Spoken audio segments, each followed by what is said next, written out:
రాష్ట్రంలో కాంగ్రెస్ ను గెలిపించినట్టే సింగరేణి ఎన్నికల్లో కార్మికులు ఐఎన్టీయూసీని గెలిపిస్తారని అన్నారు చెన్నూరు కాంగ్రెస్ ఎమ్మెల్యే వివేక్ వెంకటస్వామి. ప్రభుత్వ పరంగా సిపిఐతో కలిసే ఉంటామని అన్నారు. కానీ యూనియన్ పరంగా వేరే ఉంటామని అన్నారు. ఇక తాను ఎన్నికల సమయంలో ఇచ్చిన మాట ప్రకారం నిరుద్యోగులకు 40,000 ఉద్యోగాలు కల్పిస్తానని మరోసారి గుర్తు చేశారు. స్కిల్ డెవలప్మెంట్ ప్రోగ్రామ్స్ ఏర్పాటు చేయిస్తామని అన్నారు. చెన్నూరు సెగ్మెంట్లో చాలా వనరులు ఉన్నాయన్నారు. అన్నిటినీ ఉపయోగిస్తామన్నారు.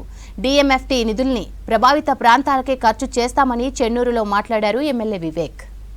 ఏదైతే 1,00,000 ఉద్యోగాలు కాపాడిన వెంకటస్వామి గారు బిఐఎఫ్ఆర్ నుంచి తొలగించి ఈ సంస్థను కాపాడి 1,00,000 ఉద్యోగాలు ఆ రోజులలో కాపాడడం జరిగింది. 62,000 ఉద్యోగాలు ఏదైతే ఉండనో దాన్ని 39,000 ఉద్యోగాలు ఈరోజు సింగరేణి సంస్థలో నడుస్తున్నాయి.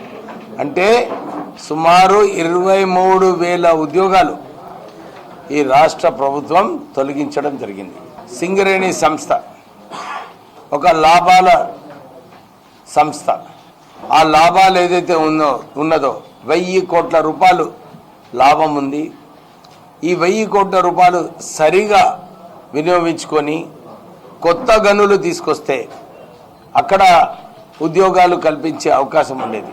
పోయిన 10 సంవత్సరాలలో ఈ దేశంలోనే బొగ్గు తక్కువన్నది, బొగ్గు ఉత్పత్తి తక్కువన్నది, థర్మల్ పవర్ అవసరము.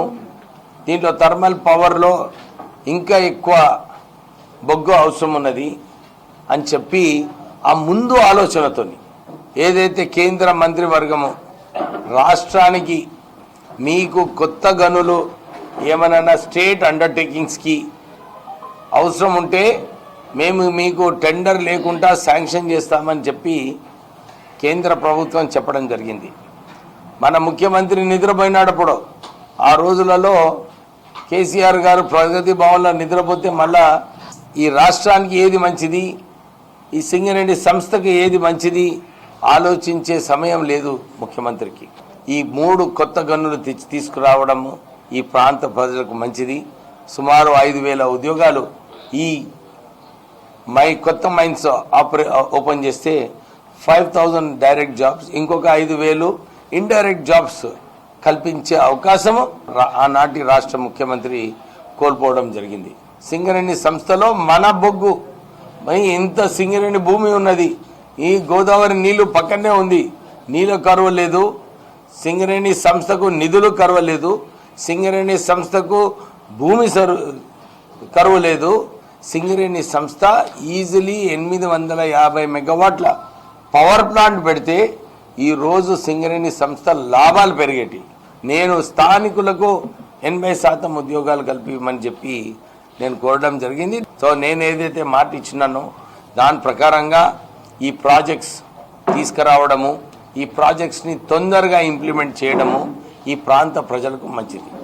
నేను స్కిల్ డెవలప్మెంట్ సెంటర్స్ ఒకటి మందమరిలో, ఇంకోటి జైపూర్ పవర్ ప్లాంట్ దగ్గర ఈ స్కిల్ డెవలప్మెంట్ సెంటర్స్ పెడితే ఇక్కడ ఉన్న ప్రాంత ప్రజలకు స్కిల్స్ నేర్పించి ఈ స్కిల్ డెవలప్మెంట్ సెంటర్స్ ద్వారా ఇక్కడ ఏదైతే అవసరాలు ఉన్నాయో ఇక్కడనే ట్రైనింగ్ చేసి వీళ్ళకు ఇక్కడ ఉపాధి, ఒక బిజినెస్ ఆపర్చునిటీ కల్పించే ప్రయత్నము నేను ఆల్రెడీ ప్రారంభం చేసినాను.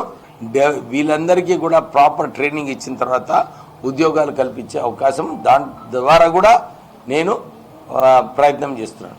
ఈ 5 సంవత్సరాలలో ఇవన్నీ నేను మాట ఇచ్చిన ప్రకారంగా ఇవన్నీ ఉద్యోగాలు వచ్చే అవకాశము నేను కల్పిస్తున్నాను. సింగరేణి సంస్థ ద్వారానే తీసుకొస్తాము.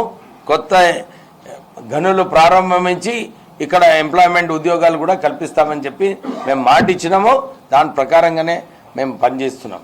ఈ డిఎంఎఫ్టీ ఫండ్స్ ఏదైతే ఉన్నదో ఇది కేవలం ఎక్కడైతే మైన్స్ ఉన్నాయో అక్కడనే యూటిలైజ్ చేయాలని చెప్పి నేను మాట ఇచ్చిన. నేను మనం ఈ డిఎంఎఫ్టీ ఫండ్స్ ఇతర కాన్స్టిట్యున్సీకి తరలించకుండా సీఎం డిస్క్రిషనరీ ఫండ్స్ వేరే దగ్గర వాడకుండా కేవలం ఎక్కడైతే మైన్స్ ఉన్నదో మైన్స్ పరిస్థితి, మన కాలనీస్ పరిస్థితి, ఐఎన్టీసీ వాళ్ళు ఎక్కడ జోక్యం కూడా చేసుకునేది అవసరం లేదు. కేవలం కార్మికుల సమస్యల మీదనే ఐఎన్టీసీ జోక్యం చేసుకుంటుంది. సింగరేణి సంస్థను మంచిగా నడిపించడంలో, సింగరేణి సంస్థను మంచి ఉత్పత్తి తీయడంలో, సింగరేణి సంస్థను మంచి లాభాలు చేయడంలో ఎక్కడ కూడా యూనియన్ ఇంటర్ఫియర్ చేయి. మా ఫ్రెండ్లీ ఫైట్ నడుస్తున్నది. మేము గట్టిగా పోటీస్తున్నాము. ఐఎన్టీసీ వాళ్ళు చాలా చోట్ల కూడా ఈ రేపు ఎన్నికలలో ఐఎన్టీసీ గెలుస్తుంది.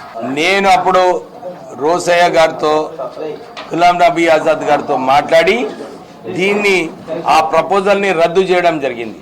కానీ టీఆర్ఎస్ ప్రభుత్వము 2014లో హయాంలో వచ్చిన తర్వాత వీళ్ళే సింగరేణి సంస్థతోని ఒక లెటర్ రాపించుకున్నారు. కొత్త ఎంప్లాయ్మెంట్ వస్తుంది, ఎక్కువ ప్రాఫిట్ వస్తుంది సింగరేణి సంస్థకు, ఎక్కువ వెల్ఫేర్ మెజర్స్ కార్మికులకు ఇచ్చే సౌకర్యం కల్పించే పరిస్థితి తీసుకొచ్చి ఈ సంస్థను, సింగరేణి సంస్థను దేశంలోనే నంబర్ 1 సంస్థ చేసే ప్రయత్నాలు మేము చేపిస్తాం. వీళ్ళకు రిటైర్డ్ ఎంప్లాయీస్కి కూడా వాళ్ళకి క్వార్టర్స్ ఇప్పించాలని చెప్పి మేము ఆలోచన ఆల్రెడీ ఉన్నది మాకు. మేము రాష్ట్ర ప్రభుత్వం సింగరేణి సంస్థతో మాట్లాడి వాళ్ళకు ఇల్లులు కల్పించేలాగా మేము డెఫినెట్లీ చేపిస్తాం. త్వరలోనే ఈ సూపర్ స్పెషాలిటీ హాస్పిటల్ కార్యాచరణ కూడా తీసుకుంటాం.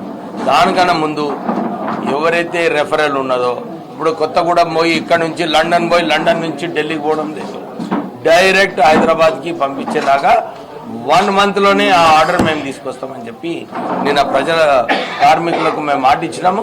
దాని ప్రకారంగానే పనిచేసి జియో తీసుకొస్తాం. మీరు చెప్పిన ప్రకారంగా ఈ మెడికల్ బోర్డు ఒక అవినీతి బోర్డు అయిపోయింది.